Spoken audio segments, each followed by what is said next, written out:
మిమ్మల్ని చీప్గా చూస్తూ మీకెవరు వాల్యూ ఇవ్వట్లేదా? అయితే ఈ చిన్న స్టోరీ మీకోసమే.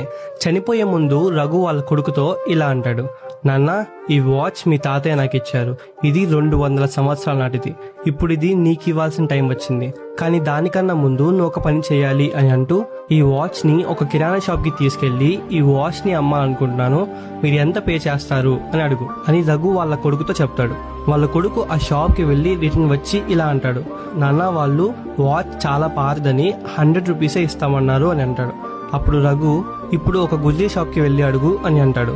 వాళ్ళ కొడుకు ఆ షాప్ కి వెళ్ళొచ్చి వాచ్ ఎక్కువ చిరిగిపోయిందని వాళ్ళు 10 రూపాయలే ఇస్తామన్నారు నాన్న అని అంటాడు.